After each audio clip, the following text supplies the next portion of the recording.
മലയാളത്തിൽ വളരെ വിരളമായി എത്തുന്ന ഒരു ജോണറാണ് ഹൊറർ കോമഡി.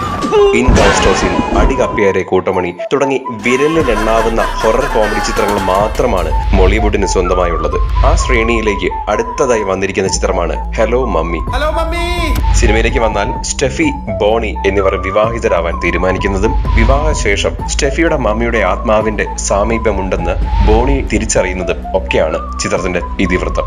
ചിത്രത്തിനെ കുറിച്ച് not everyone's cup of tea എന്നുകൂടി എടുത്തു പറയേണ്ടി വരും. കാരണം ചിത്രത്തിന്റെ ഒരുവിധം എല്ലാ കഥാപാത്രങ്ങളും അല്പം എബവ് ദ ടോപ്പ് പെർഫോമൻസ് ആണ് കാഴ്ചവെച്ചിരിക്കുന്നത്. ഈ ജോണർ ഒരുപക്ഷെ ആവശ്യപ്പെടുന്ന രീതി ഇതായിരിക്കാം. ആ ഒരു മൂഡിൽ കണ്ടാൽ സിനിമ അല്പം ആസ്വാദ്യമായി തോന്നിയേക്കാം. എങ്കിലും ചിത്രത്തിന്റെ ടെക്നിക്കൽ കാര്യങ്ങൾ അല്പം അടിപൊളിയായിട്ടും തോന്നി. ചിത്രത്തിന്റെ സംഗീതവും മികച്ചു നിൽക്കുന്നുണ്ട്. ഓവറോൾ നോക്കിക്കഴിഞ്ഞാൽ വലിയ വെറുപ്പിക്കാത്ത ഒരു എബോവ് ആവറേജ് നിൽക്കുന്ന ഒരു എക്സ്പീരിയൻസ് തന്നെയാണ് ഹലോ മമ്മി സമ്മാനിച്ചിരിക്കുന്നത്.